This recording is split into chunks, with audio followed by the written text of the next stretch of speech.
And then I began to, when I was quieting down and living a decent life, one day the Bishop Robert O. Gibson, still living in Vegas, come down to we lived about halfway between Overton and St. Thomas, and it was a conference day, quarterly conference at Moapa, and that whole country belonged to Moapa State then, over to Vegas and Caliente and everywhere. That was the headquarters of the Latter-day Saints at Overton.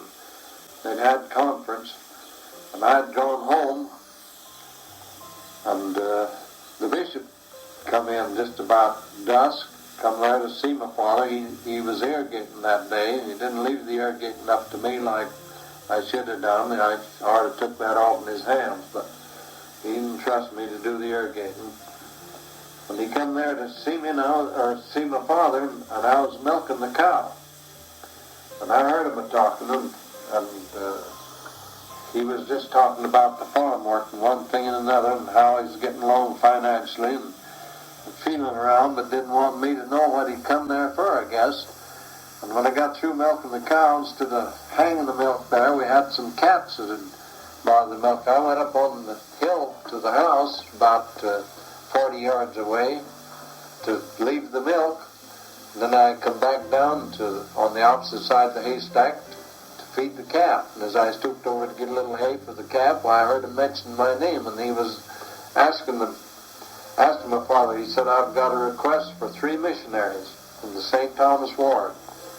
He said, "I got Everett Cybers and Harvey Frainer are families that are able to send them, but where's my 3rd man?" And he said to father, he said, "If I'd call Dick, you think he'd go? And do you think you could keep him in the mission field?" And Dad said, "Well, if that freight from the Gulf's Mine to St. Thomas stayed on, he could keep me in." Well, he said, "I don't see no way out of it, only to send him in. I said, he's the only other fellow I got in my whole ward that I can send in. I'll try him out." The next morning I got the narrow gauge out of there and left and never wrote back. I never wrote back for 3 months.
Well, we got out to Las Cruces while the rest of the missionaries was there and come within a day's time.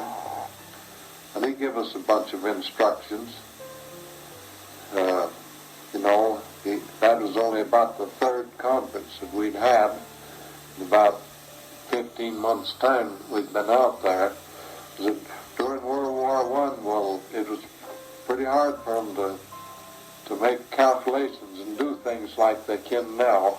They couldn't get over the ground, and they didn't have things down pat like they got them in the mission fields now. But after the conference, well, then he sent me with Elder Walser and sent Elder Finn with Elder Ivy. And we headed back to Elder Walser and I for Las Vegas, New Mexico. And I really don't know. I think Elder Ivy and Elder Finn went out into New Mexico, out towards Fiera, New Mexico.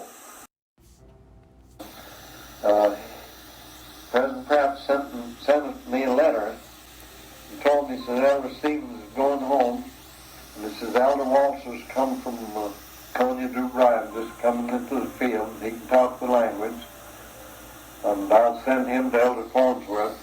You go over to Santa Fe with Elder Fran.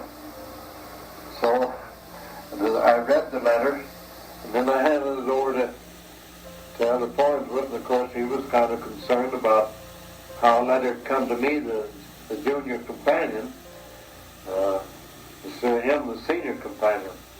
And when he got down to that part where it said for me to go over there where I could see his countenance,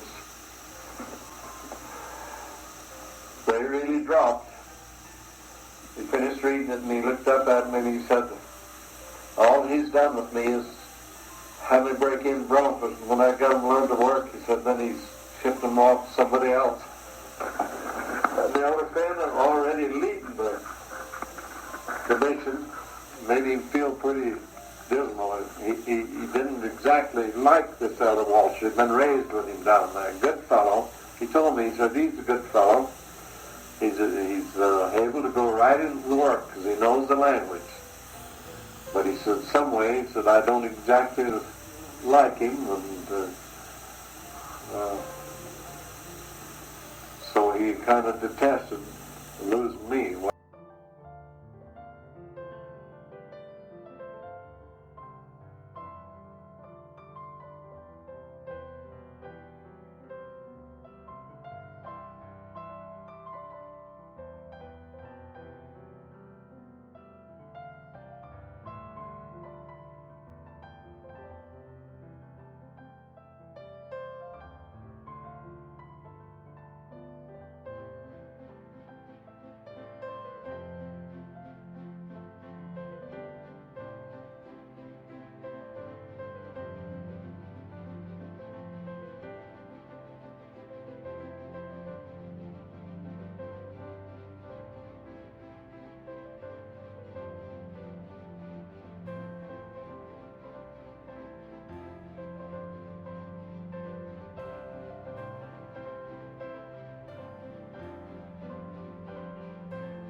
Yes, I'd like my descendants to know that I feel the gospel is true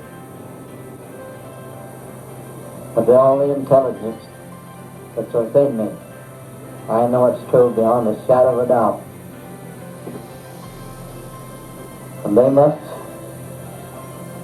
live close to the gospel if they're not going to get in the shuffling that will take place in the near future. If they're going to escape that, they've got to live close to the gospel. They've got to live the word of wisdom. I try to gauge my life to a great extent by the word of wisdom.